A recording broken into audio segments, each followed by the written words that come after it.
Rahul Gandhi now. He's also launched this sharp attack on the Modi government, accusing it of cracking down on students by imposing sweeping restrictions while claiming that despite all of the curbs, the government has failed to stop one thing that mattered the most, and that is the paper leak themselves. So this is now coming across from Rahul Gandhi. So what we are now looking at, as far as there is a high security presence in and around the area, Jantar Mantar, that we are now looking at, there are several layers of barricades that have been put up.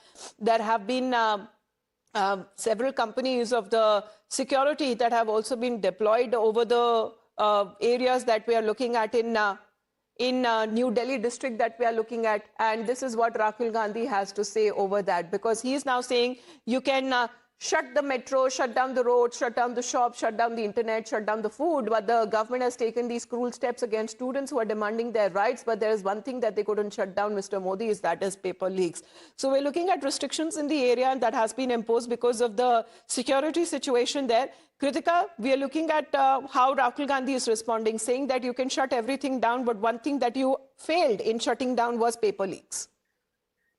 Well, absolutely. As the students continue to throng Jantar Mantar, the opposition parties, specifically Congress also, all of them, in fact, have a huge stake in making this their weapon of choice against the government as well.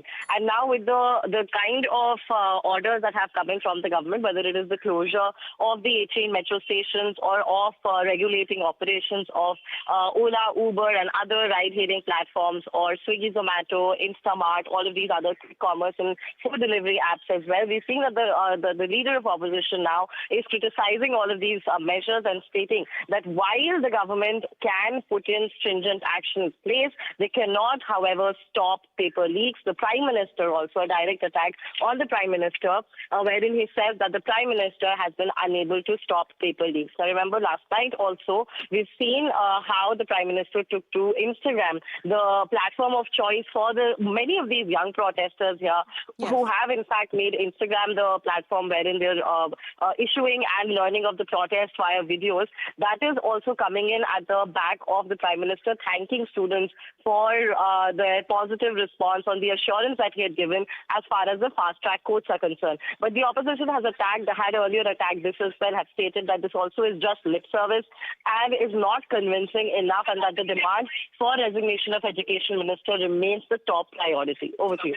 All right, Kritika, thank you for that update. So on the other hand, you have simultaneous protests that have been undertaken on part of the opposition leaders, mainly Rahul Gandhi, that we are now